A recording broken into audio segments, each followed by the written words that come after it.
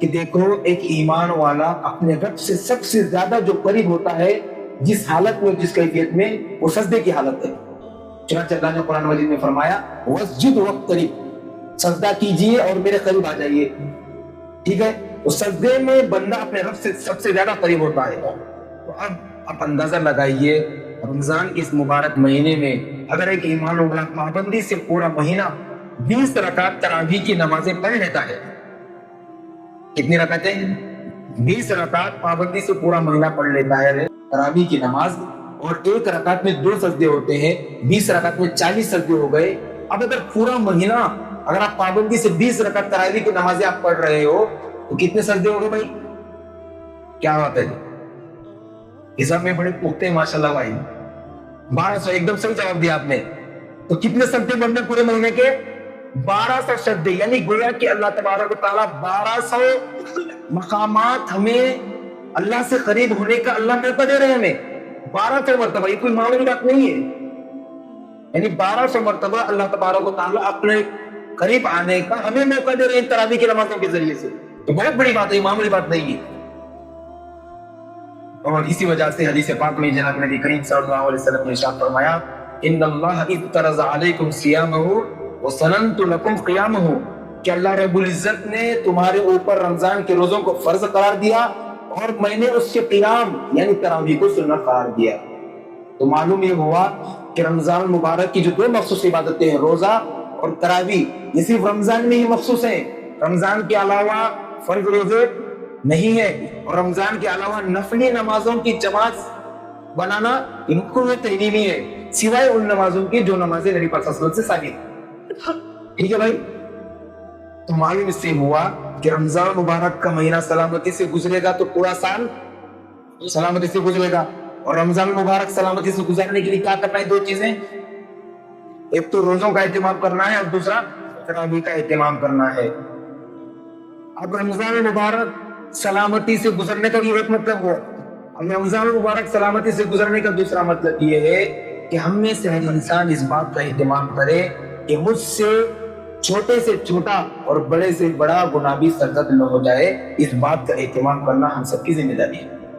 ورنہ یہ تو بڑی عجیب بات ہوگی کہ ہم نے جو ہے حلال چیزیں کھانا پینا اور بیوی کے قریب جانا یہ تو ہم نے چھوڑ دیا، جو کہ رمضان مبارک سے پہلے اور رمضان میں بھی حلال تھا. کھانا پینا بیوی کے قریب جانا یہ تو ہر حالت میں حلال ہے.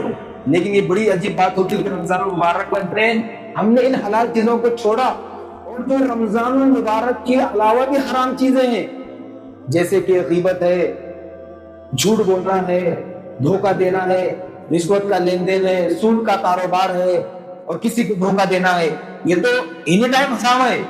لیکن ہم نے رمضان مبارک کے مہینے میں حلال چیزوں کو چھوڑا، لیکن ہم نے ان حرام چیزوں کو نہیں چھوڑا، تو روزے سے جو مقصد ہے وہ ہمیں حاصل ہونا ہی نہیں ہوگا، اور ہمارا یہ رمضان کا مہینہ سلامتی سے بھی نہیں گزرے گا. اس کی مثال ٹھیک اسی طرح ہے جیسے ہم لوگ گھروں میں اے سی لگاتے ہیں اے سی. آپ بڑے لوگ ہیں، آپ اے سی لگاتے ہیں آپ لوگ. تو گھروں میں ہم لوگ اے سی لگاتے ہیں، کیوں لگاتے ہیں؟ تاکہ گرمیوں کے موسم میں وہ ٹھنڈی ہوا اس کے ذریعے سے آئے اور ہمیں سکون کی نیند آئے، اس لیے اے سی لگواتے ہیں. اب آپ نے جو ہے اپنے گھروں میں اے سی لگوا دی، اے سی آپ نے آن بھی کیا. اب آپ کا جو گھر ہے اس کی کھڑکیاں بھی آپ نے کھلی رکھی اور دروازے بھی اس کی کھلے رکھی. تو اب اے سی آپ نے آن کیا، اب اے سی کی ہوا ایک طرف سے آ رہی ہے اور دوسری طرف سے جا رہی ہے. تو آپ مجھے بتائیے اے سی لگوانے کا کچھ خاص فائدہ حاصل ہوگا گرمی کے دنوں میں؟ نہیں ہوگا. کب فائدہ ہوگا؟ فائدہ تب ہی ہوگا کہ آپ اے سی آن کرنے کے بعد آپ کو کھڑکی دروازے یا گاڑی میں آپ نے لگائی ہے 4 ویلر میں اس کی گلاس سے آپ کو بند کرنا ہے. ظاہر سی بات ہے تو اے سی کا فائدہ آپ کو ملے گا. ٹھیک ہے. تو جی اسی طرح مثال ہے روزے کی.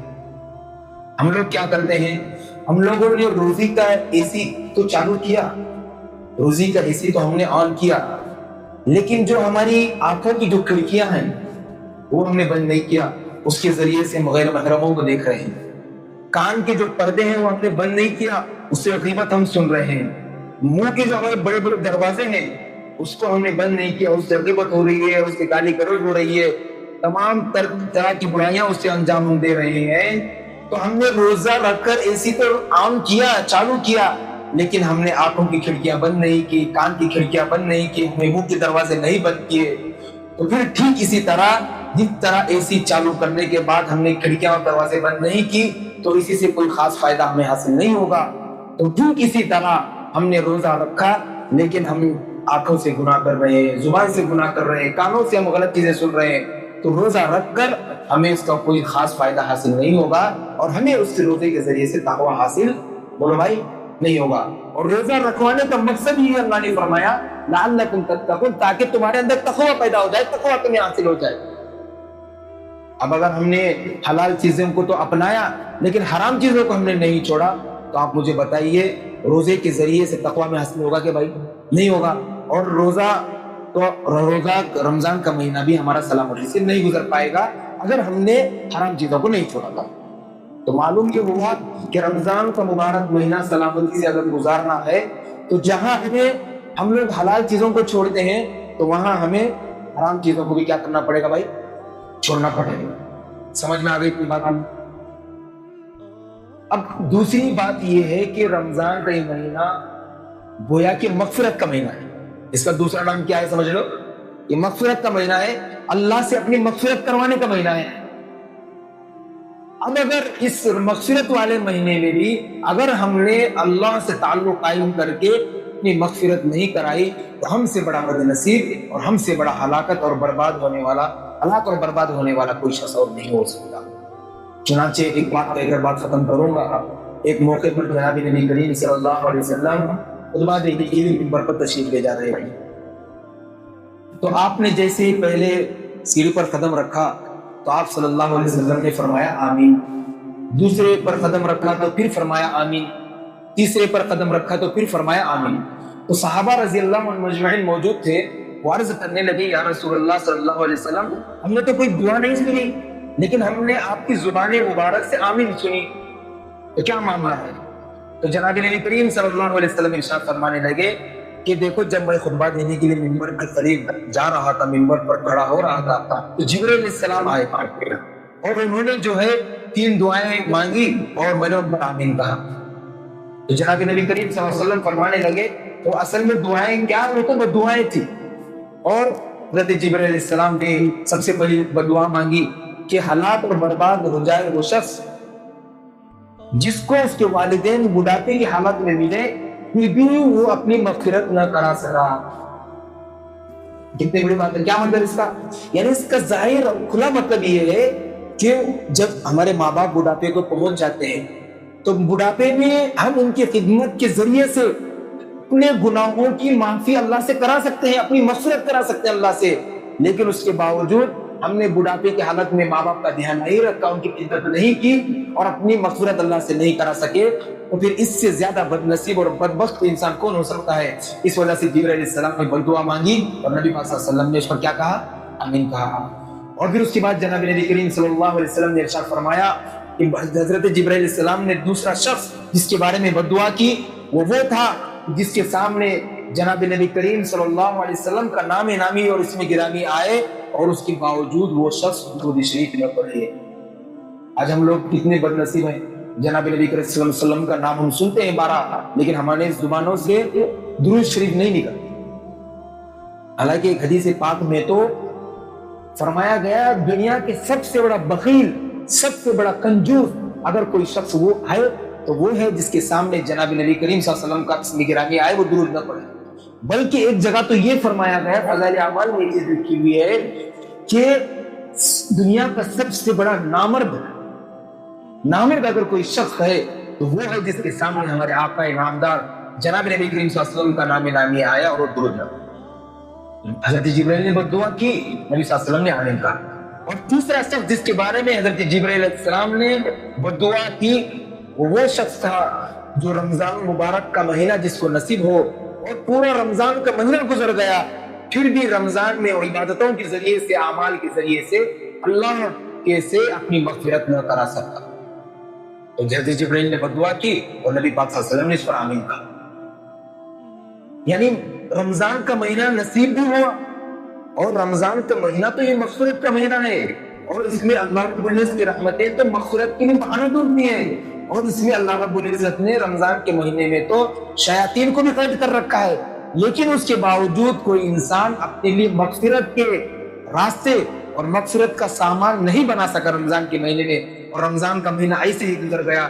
حضرت جبرائیل نے بد دعا کی اور جناب نبی کریم صلی اللہ علیہ وسلم نے اس پر کیا کہا؟ بھائی آمین کہہ کر اس پر مہر لگا دی۔ اب مجھے بتائیے،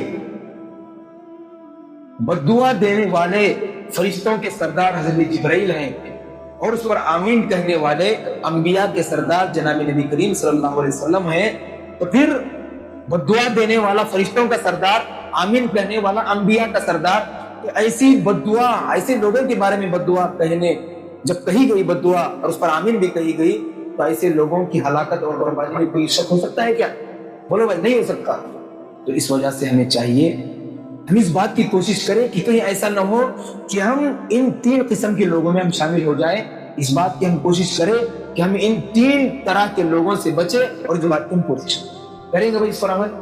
اللہ تبارک و تعالیٰ سے دعا ہے کہ اللہ تبارک و تعالیٰ ہمیں رمضان کا یہ جو مبارک مہینہ نصیب فرمایا ہے، اس کی صحیح قدردانی کرنے کی توفیق عطا فرمائے، پابندی کے ساتھ روزے رکھنے کی اور تراویح پڑھنے کی توفیق عطا فرمائے، اور پھر جس طرح ہم نے اس رمضان میں اللہ کے حکم کی خاطر حلال چیزوں کو چھوڑا ہے، اسی طرح ہم حرام چیزوں کو بھی چھوڑنے والے بن جائیں۔ اللہ تعالیٰ سے دعا ہے کہ اللہ تعالیٰ ہمیں ان تمام کئی باتوں پر عمل کرنے کی توفیق عطا فرمائے، اور آمین واخر دعوانا الحمدللہ رب العالمین۔